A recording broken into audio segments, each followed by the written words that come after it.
प्रयागराज की पावन धरती जहां त्रिवेणी संगम अपनी बाहें फैलाए श्रद्धालुओं का स्वागत करता है, महाकुंभ 2025 के भव्य आयोजन का साक्षी बन रहा है। इस दिव्य अवसर पर राम जन्म सिंह सेवा समिति ने समाज सेवा का अनुपम उदाहरण प्रस्तुत करते हुए श्रद्धालुओं के लिए एक विशाल शिविर की स्थापना की है। तो मेरे बाबा राम जन्म सिंह रामचरितमानस के प्रकांड विद्वान थे। मेरे दिमाग में कुछ नहीं सूझा और मैं उनके नाम पर राम जन्म सिंह सेवा समिति बना दिया। और उसके बाद 2019 में मुझे ज़मीन आवंटन हुआ ओल्ड जीटी रोड सेक्टर 5 में। और तब मैंने बिहार के अपने विशिष्ट नेताओं को, उस समय आज नहीं है, बड़ा दुख का है, स्वर्गीय सुशील मोदी जी को भी आमंत्रित किया था। विजय सिन्हा जी हमारे उस समय श्रम संसाधन मंत्री थे। हमारे सारण के यशस्वी सांसद श्री राजीव प्रताप रूढ़ी जी को, बिहार के डीजीपी, अन्य गणमान्य लोगों के साथ आम जनमानस को जितना मैं आमंत्रण कर सकता था किया। और 2019 के बाद एक लगाव सा हो गया। फिर मैंने 2020 के माघ मेले में भी इस यात्रा को रोका नहीं। ये शिविर न केवल आवास और भोजन जैसी बुनियादी सुविधाएं प्रदान कर रहा है, बल्कि श्रद्धा और सेवा की ऐसी परंपरा स्थापित कर रहा है जो मानवता की सच्ची मिसाल है। ये जो राम जन्म सिंह सेवा समिति है, ये प्रयागराज में अभी महाकुंभ में कार्यरत है और ये बहुत अच्छी है। व्यवस्था बहुत बढ़िया है, रहने का भी यहाँ पे मतलब बिस्तर, चादर वगैरह, कंबल उंगल सब, खाना उना सब सही है। व्यवस्था बहुत अच्छा है। व्यवस्था तो बहुत अच्छा है हम लोगों के लिए। इतना तो हम लोग सोचे भी नहीं थे कि छपरा का बेटा इतना बड़ा व्यवस्था कर सकता है। इस सेवा अभियान के केंद्र में है बिहार के छपरा जिले के प्रसिद्ध समाज सेवी राणा यशवंत प्रताप सिंह। देखिए, इसको हमने बहुत अद्भुत रूप से गुरुजी की प्रेरणा से तैयार किया है। पहले मैं आपको थोड़ा सा दिखाना चाहता हूं कि सत्संग हाल को हमने केंद्र बनाया है। यानी हमारे गेट के फ्रंट आप उस ओर देख सकते हैं कि वो सत्संग हाल हमारा तैयार है। साथ ही हमने ये पुरुषों के लिए आराम से 300 से 400 लोग रह सकते हैं।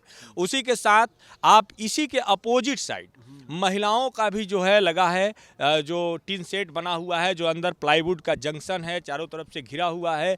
और उसी के सामने माताओं बहनों का शौचालय है और इधर पुरुषों का शौचालय है। इसके साथ आप देख सकते हैं कि इसके बगल में लगभग 10 ईपी टेंट है, जिसमें 100 से ऊपर लोगों की रहने की व्यवस्था है। इसके सामने हमारा किचन है जो दूसरे गेट से जुड़ा हुआ है, जो ठीक सामने है। और सत्संग हाल की हमारी कैपेसिटी है कि अगर ज़्यादा लोग आते हैं तो हम इसमें भी 300-400 लोगों को सुता सकते हैं, यानी उनको भी दिक्कत नहीं होगी। अपनी संस्था राम जन्म सिंह सेवा समिति को अपने बाबा की स्मृति में समर्पित करते हुए वे इस पुण्य कार्य को एक आध्यात्मिक जिम्मेदारी मानते हैं कि खास तौर से कि हमारी भूमि एक ऐसी भूमि है जिसका गौरवशाली इतिहास है, जहां आध्यात्मिक सम्राट परमहंस दयाल अद्वैतानंद जी महाराज, जिनका देश और दुनिया में भक्ति के प्रचार प्रसार को लेकर वो पाकिस्तान के टेरी में समाधि लिए और कट्टरपंथियों ने उनके समाधि को नष्ट करने का कुत्सित प्रयास किया और नष्ट भी किया। लेकिन वहाँ की शासन व्यवस्था, इसे कहते हैं प्रकृति का न्याय। प्रकृति का वह न्याय दिखा कि सुप्रीम कोर्ट को उसमें हस्तक्षेप करना पड़ा और वह समाधि पुनः बनी। ये है भारत की ऋषि मुनि परंपरा, जिसकी शक्ति को विदेश भी लोहा मानता है।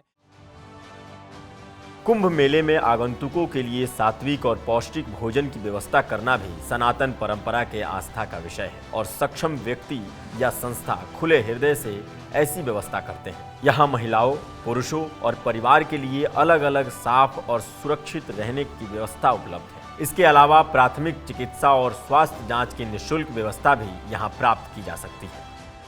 देखिए, यहाँ पर आने वाले जो छपरा और बिहार के श्रद्धालु हैं या अन्य श्रद्धालु जिनको आवश्यकता रहती है, उन श्रद्धालुओं के लिए भजन, भोजन और स्वास्थ्य संबंधित समस्याओं के लिए भी अनेकों चिकित्सक हमारे बड़े भाई हैं, मित्र हैं, वो सब लोग आकर यहाँ पर सेवा देते हैं। तो ये विगत 2019 से निरंतर 20, 21, 22, 23 और 24 को योगी जी ने ट्रायल महाकुंभ का नाम दिया।